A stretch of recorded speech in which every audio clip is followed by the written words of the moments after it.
আল্লাহ তাআলা পবিত্র কালামুল্লাহর মধ্যে বলেন, ফালাম্মা বালাগা মাআহুস সা'য়া ক্বালা ইয়া বুনাইয়া ইন্নী আরা ফিল মানামি আন্নী আযবাহুকা ফানজুর মাযা তারা ক্বালা ইয়া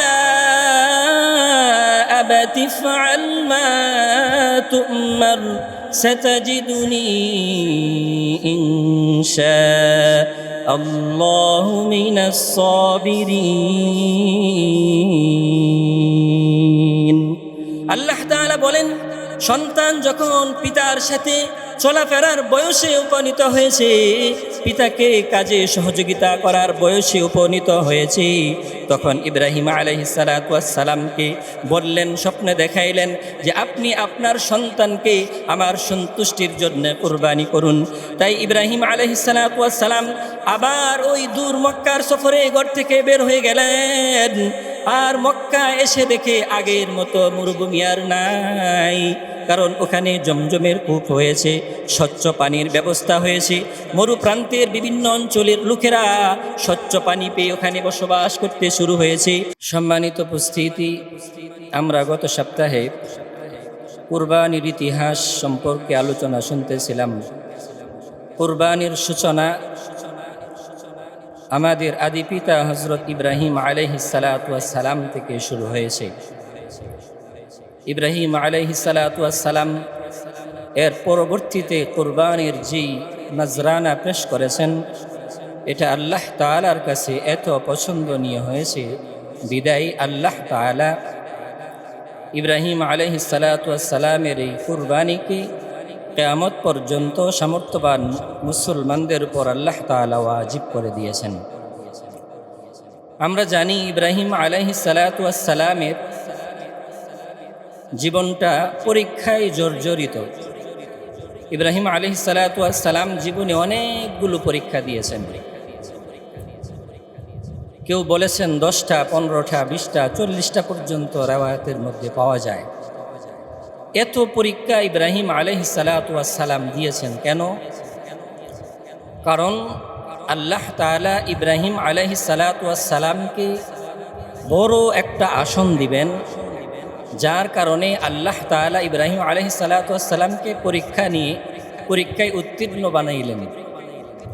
কারণ পরীক্ষা যত বড় হয়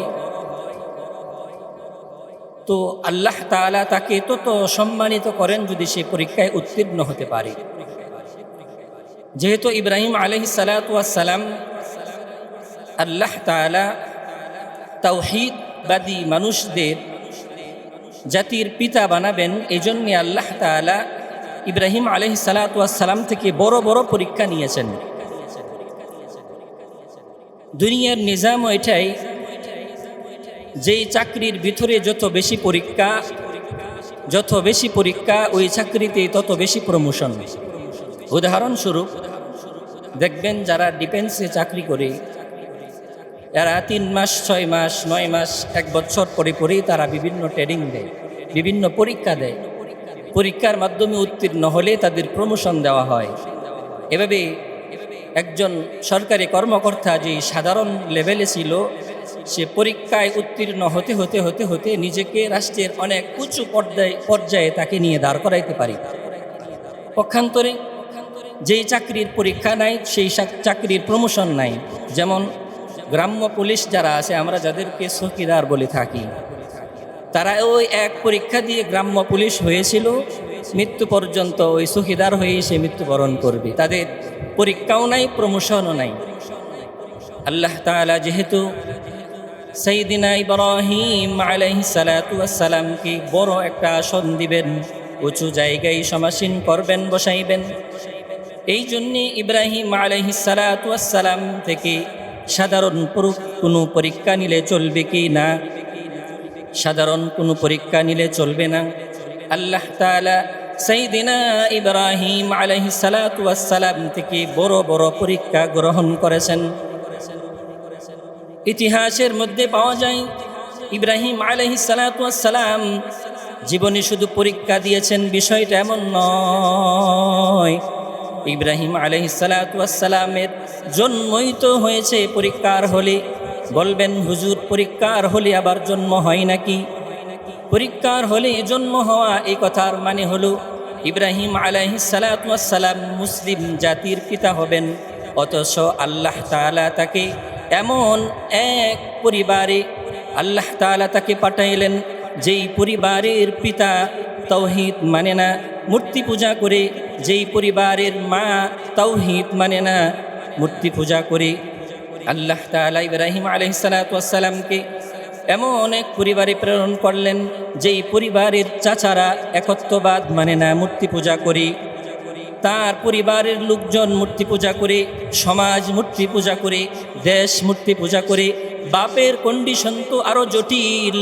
বাপ শুধু মূর্তি পূজাতেই ক্ষান্ত নয়, বরং নিজ হাতে মূর্তি বানায়, আবার ওই মূর্তি নিজ হাতে কালার করে, আবার ওই মূর্তি বাজারে নিয়ে মানুষের কাছে মূর্তি বিক্রি করে, আবার ওই মূর্তির প্রতি মানুষকে তাবলীগ করে, মানুষকে দাওয়াত দেয় এবং মানুষকে মূর্তির প্রতি আকৃষ্ট করে তুলে।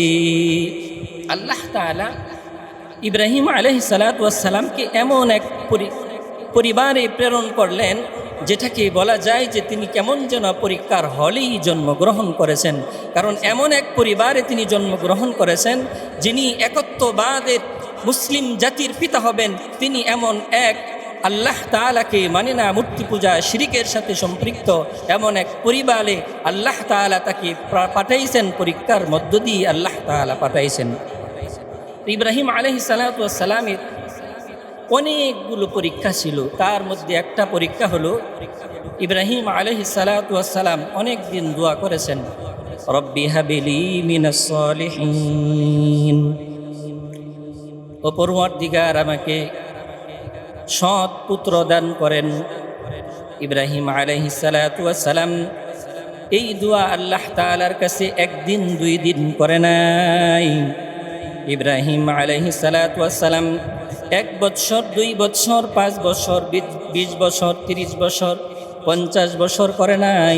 ইব্রাহিম আলাইহিসসালাম 60 থেকে 80 বছর বা 90 বছর পর্যন্ত ইব্রাহিম আলাইহিসসালাম এই দোয়া করেছেন, রব্বি হাবলি মিনাস সালিহিন, ও মালিক আমাকে সহনশীল বা সৎ পুত্র সন্তান দান করেন। অনেক বছর দুয়ার বদৌলতে আল্লাহ তাআলা ইব্রাহিম আলাইহিসসালামের দোয়া কবুল করলেন। আল্লাহ তাআলা পবিত্র কালামুল্লাহ বলেন, ফাবাশশারনাহু বিগুলামিন হালিম, আমি তাকে সহনশীল পুত্রের সুসংবাদ দান করলাম। সহনশীল বলে এদিকে ইঙ্গিত করা হয়েছে যে মুফাসসিরিন কেরামগণ বলেন এই নবজাতক শিশু তার জীবনে সবর, ধৈর্য ও সহনশীলতার এমন পরাকাষ্ঠা প্রদর্শন করবে যা পৃথিবীতে আর এর নজির বা দৃষ্টান্ত আর কেউ পৃথিবীতে প্রতিষ্ঠা করতে পারবে না। ইব্রাহিম আলাইহিসসালামকে আল্লাহ তাআলা অনেক পরীক্ষা করার পরে আল্লাহ তাআলা এই পুত্র সন্তানের সুসংবাদ দিলেন। তো এই আল্লাহ তাআলা বিপদ আপদ মুসিবত পরীক্ষা তাদেরকে দেন। আল্লাহর হাবিব সাল্লাল্লাহু আলাইহি ওয়াসাল্লাম এক হাদিসে, সহিহ হাদিসের মধ্যে বলেন, আশাদ্দুন নাসি বালাআন আল আম্বিয়া সুম্মাল আম্বিয়া ফাল আমসাল আমসাল। আল্লাহর হাবিব সাল্লাল্লাহু আলাইহি ওয়াসাল্লাম বলেন, এই পৃথিবীতে সবচেয়ে বেশি পরীক্ষার মুখোমুখি হতে হয়েছে আম্বিয়ায়ে কেরাম এবং নবী রাসূলদেরকে। এরপরে নবী এবং রাসূলদের সাথে যার সম্পর্ক যত গভীর, আল্লাহ তাআলা দুনিয়াতে তাদেরকে তত বেশি পরীক্ষার সম্মুখীন করেছেন।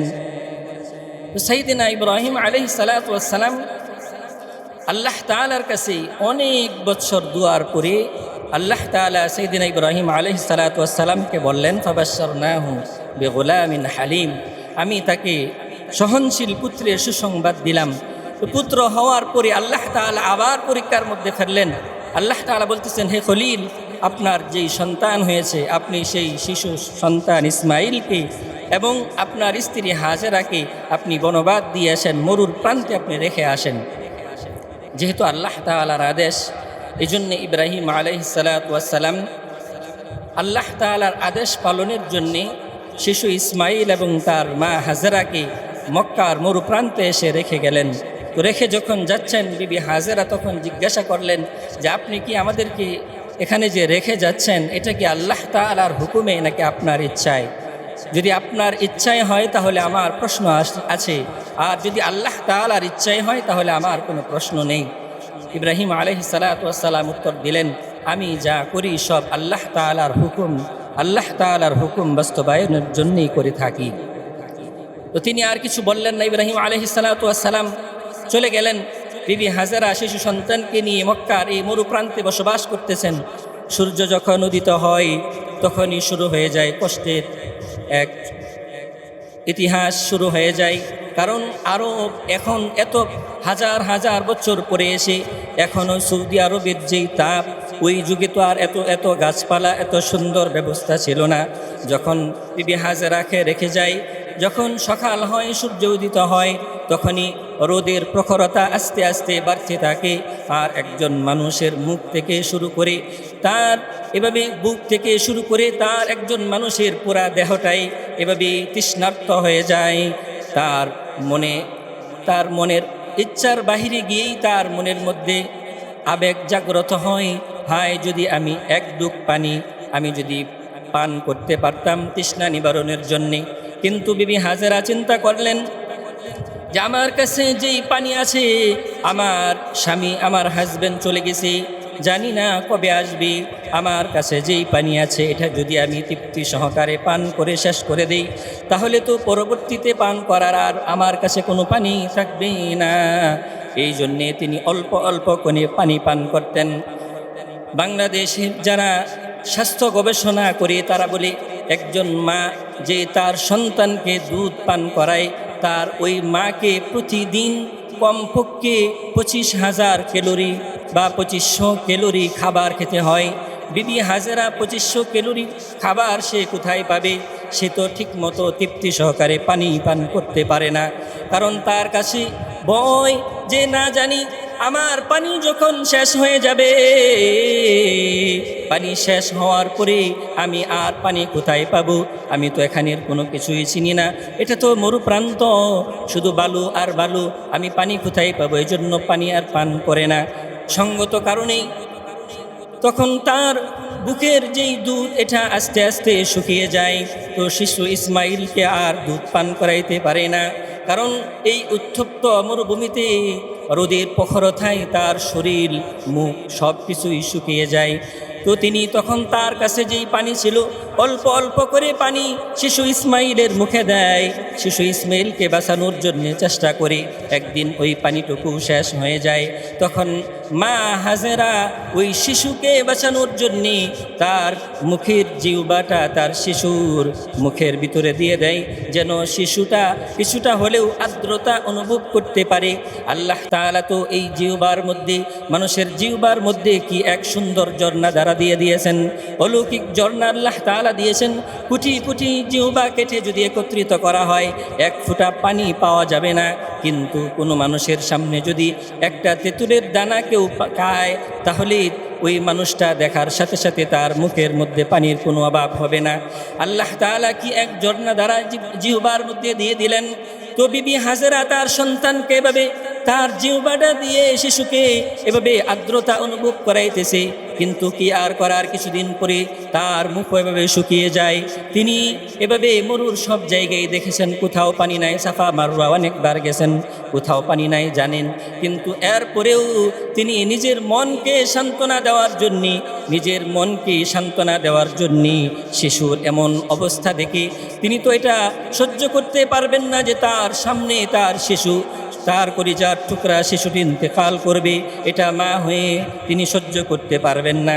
এই জন্যে তিনি একবার সাফায় যান দৌড় দিয়ে পানির তালাশে, পানি নাই জেনেও যায়, কারণ মনকে বুঝ দেওয়ার জন্যে যদি পাওয়া যায়।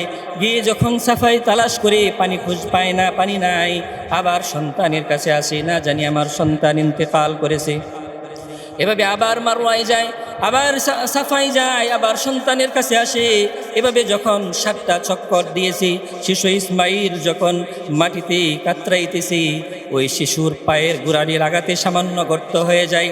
আল্লাহ তাআলা ইব্রাহিম আলাইহিস সালাতু ওয়াস সালামের এই সন্তানকে আল্লাহ তাআলা পরীক্ষা থেকে উত্তীর্ণ করার জন্য, রেজাল্ট দেওয়ার জন্য জিবরাইল আলাইহিস সালাতু ওয়াস সালামকে ডেকে বলতেছেন, ওগো জিবরাইল, যাও যাও যাও, আমার বন্ধু এবং তার স্ত্রী ও সন্তানদের থেকে আর কত পরীক্ষা নিব, এখন পরীক্ষার রেজাল্ট দেওয়ার সময় এসে গেছে।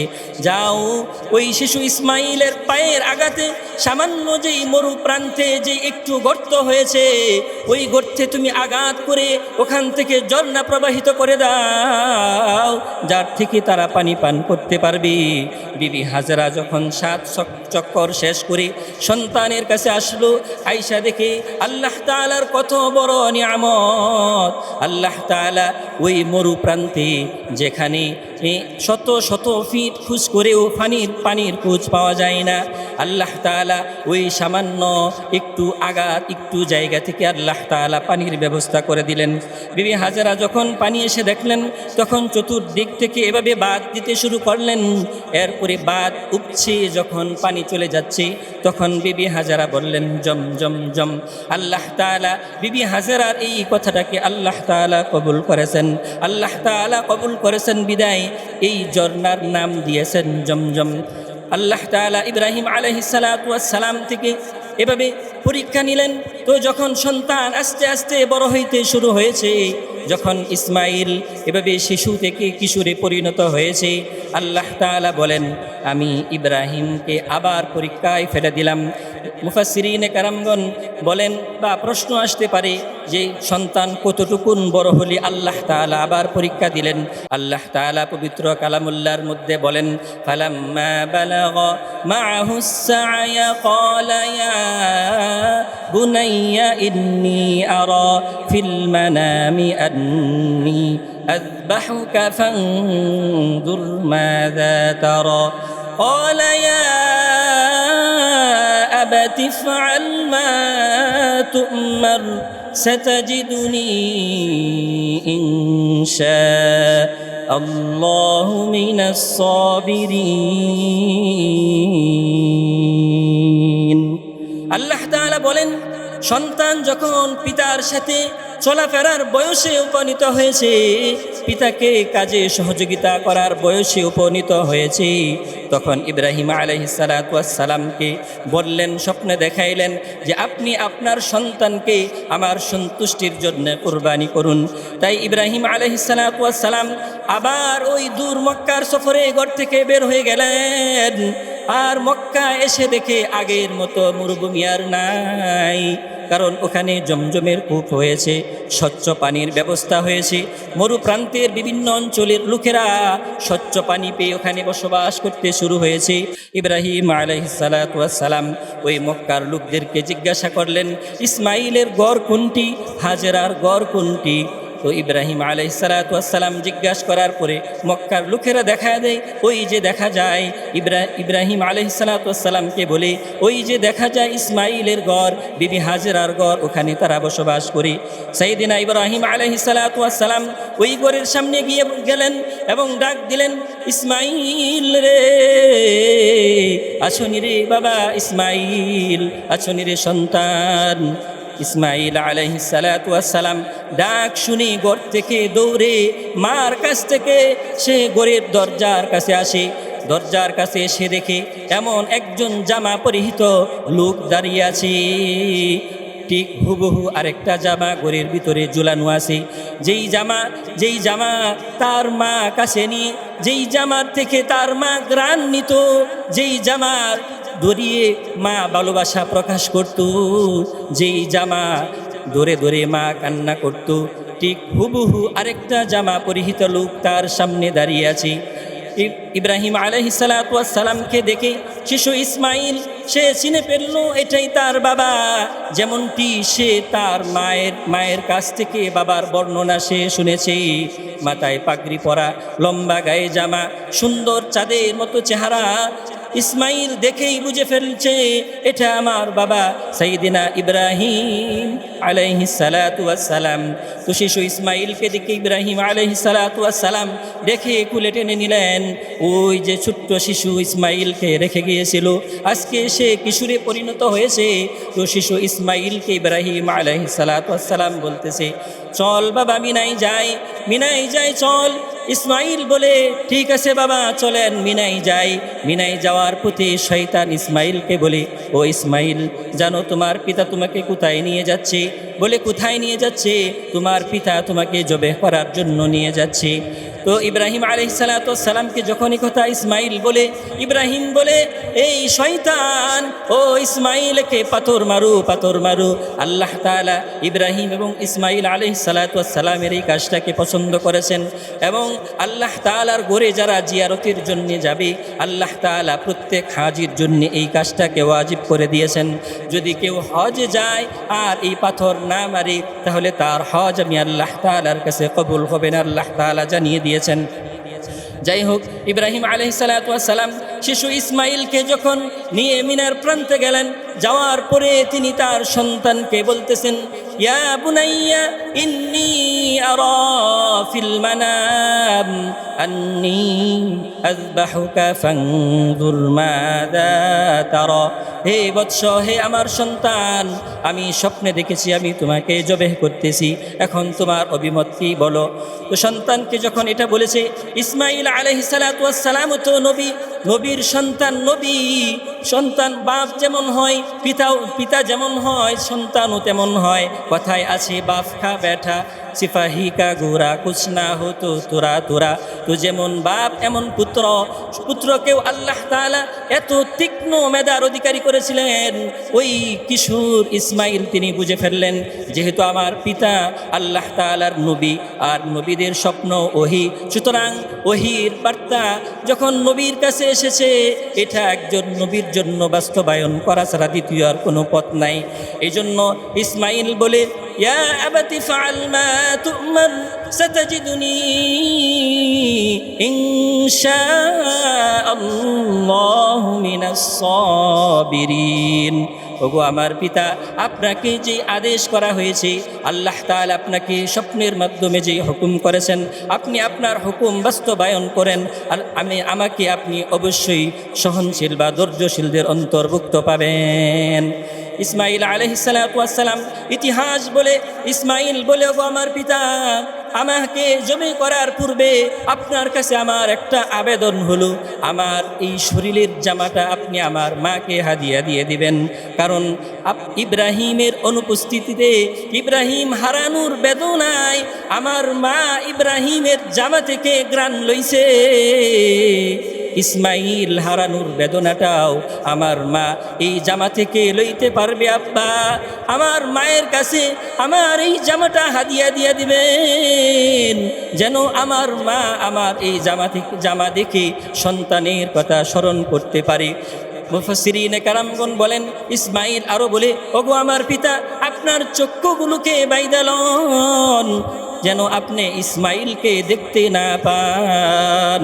যদি আপনি ইসমাইলকে দেখেন, আপনার ভিতরে দরদ চলে আসবে, মায়া চলে আসবে, আপনি আপনার আল্লাহ তাআলার হুকুম পালন করতে সক্ষম হবেন না।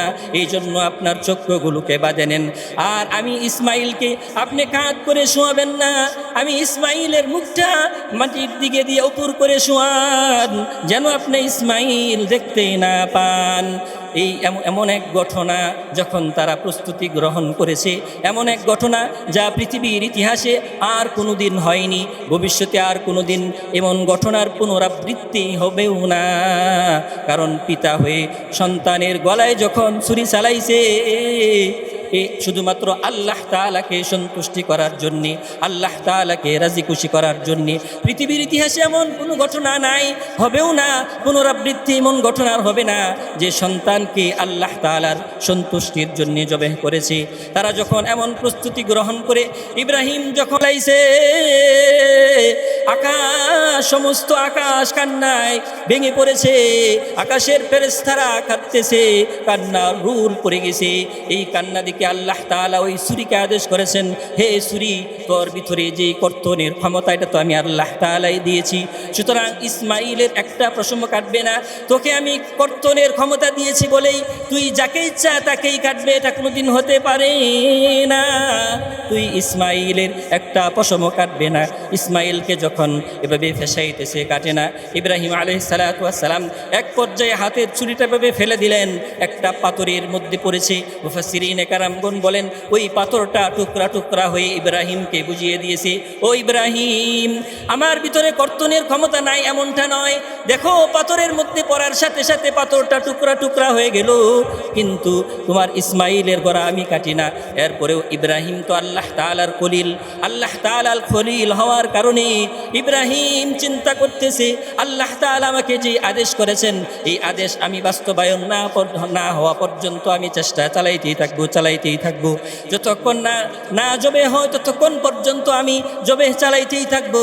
আল্লাহ তাআলা সাথে সাথে জিবরাইল আলাইহিস সালাতু ওয়াস সালামকে বললেন, ও জিবরাইল, যাও তাড়াতাড়ি জান্নাত থেকে একটা দুম্বা নিয়ে আমার নবী খলিলুল্লাহর ছুরির নিচে ধরে দাও, কারণ খলিল প্রতিজ্ঞা করেছে যতক্ষণ জবে না হবে ততক্ষণ এই কাজ সে চালাইতেই থাকবে। সাইয়েদিনা ইব্রাহিম আলাইহিস সালাতু ওয়াস সালাম যখন এই কাজ করতেছে, জিবরাইল আলাইহিস সালাতু ওয়াস সালাম জান্নাত থেকে একটা দুম্বা এনে তাড়াতাড়ি নিয়ে তাকবীর দিতে আসলেন, আল্লাহু আকবার, আল্লাহু আকবার। ইব্রাহিম আলাইহিস সালাতু ওয়াস সালামের ছুরির নিচ থেকে ইসমাইলকে সরাইয়া যখন জান্নাতি দুম্বাটা দিয়ে দিছে, তো সাথে সাথে জবে হয়ে গেছে। ইব্রাহিম আলাইহিস সালাতু ওয়াস সালাম চোখের বাঁধ খুলে দেখে যে তার সন্তান জবে হয় নাই, তিনি সাথে সাথে বললেন, আল্লাহু আকবার ওয়ালিল্লাহিল হামদ, আল্লাহ সবচেয়ে বড়, সকল প্রশংসা ওই আল্লাহ তাআলার, যিনি আমাকে জবেহকৃত সন্তানের মুখ দেখায় নাই, বরং জবেহকৃত পশুর মুখ আমাকে আল্লাহ তাআলা দেখিয়েছে। তিনি বললেন, ইসমাইল বলতেছে, লা ইলাহা ইল্লাল্লাহু আল্লাহু আকবার ওয়ালিল্লাহিল হামদ। তো এই তাকবীরটা আল্লাহ তাআলার কাছে পছন্দ হয়েছে, এই জন্যই তো আল্লাহ তাআলা 9 তারিখ জিলহজ মাসের 9 তারিখ ফজর থেকে 13 তারিখ আসর পর্যন্ত আল্লাহ তাআলা হাজীদের জন্য ইব্রাহিমকে স্মরণ করে আর এই সমস্ত মানুষকে, ফেরেশতাদেরকে অনুসরণ করে তারাও যেন তাকবীরে তাশরিক বা আইয়ামে তাশরিক পাঠ করে সমস্ত মানুষ নামাজের পরে 5 ওয়াক্ত নামাজের পরে পুরুষরা জোরে বলবে আর মহিলারা আস্তে পাঠ করবে, আল্লাহু আকবার ওয়ালিল্লাহিল হামদ। যখন ওই পশুটা জবাই হয়ে গেছে, আল্লাহ তাআলা ইব্রাহিম আলাইহিস সালাতু ওয়াস সালামকে দেখে বলেন, ওয়ানাদাইনাহু আইয়া ইব্রাহিম قد صدقت الرؤيا إنا كذلك نجزي المحسنين। আল্লাহ তাআলা বলেন, ওয়ানাদাইনাহু আইয়া ইব্রাহিম, আমি ইব্রাহিমকে ডেকে বললাম, কদ সাদ্দাকতার রুইয়া, তুমি তোমার স্বপ্নকে বাস্তবে পরিণত করেছো। আমি তো অনুগতশীল বান্দাদেরকে এভাবেই পুরস্কার দিয়ে থাকি। তো ওই জান্নাতি দুম্বাটা কুরবানি হয়ে গেছে। তো ইব্রাহিম আলাইহিস সালাতু ওয়াস সালামের এই যে কুরবানির ইতিহাস, এইটা আল্লাহ তাআলা স্মরণীয় করে রাখার জন্যে আল্লাহ তাআলা এই উম্মতি মুহাম্মদীর সমর্থবান মানুষদের উপর আল্লাহ তাআলা কুরবানির বিষয়কে ওয়াজিব করেছেন। এই কুরবানির এই 3 দিন 10, 11, 12 এই 3 দিন যাদের সামর্থ্য আছে, অর্থাৎ যারা সাহেবে নেসাব, তাদের উপর এই কুরবানির বিধানকে আল্লাহ তাআলা ওয়াজিব করে দিয়েছেন। আর এই কুরবানি কেন দিয়েছেন? কারণ আমাদের আমল, আমাদের হায়াত, মৃত্যু সবই তো আল্লাহ তাআলাকে সন্তুষ্টি করার জন্য হতে হবে। আল্লাহ তাআলা বলেন, কুল ইন্না সলাতি ওয়া নুসুকি ওয়া মাহইয়ায়া ওয়া মামাতি লিল্লাহি রাব্বিল আলামিন। আমার নামাজ, আমার কুরবানি, আমার জন্ম, আমার মৃত্যু সব শুধুমাত্র কেবলমাত্র আল্লাহ তাআলার জন্য। এই জন্যই যাদের উপর এই কুরবানি ওয়াজিব হয়েছে, আমরা প্রত্যেকেই এই কুরবানি আদায় করার চেষ্টা করব। আল্লাহ তাআলা আমাদের সকলকেই ইব্রাহিম আলাইহিস সালাতু ওয়াস সালামের আদর্শবান হয়ে, ইব্রাহিম আলাইহিস সালাতু ওয়াস সালামের মতো পরিপূর্ণ তাকওয়ার অধিকারী হয়ে সকলকে কুরবানি করার তৌফিক দান করেন। সকলেই বলি আমিন। ওয়া আখিরু দাওয়ানা আলহামদুলিল্লাহি রাব্বিল আলামিন। যারা সুন্নত করি নাই, সুন্নত করে নিন।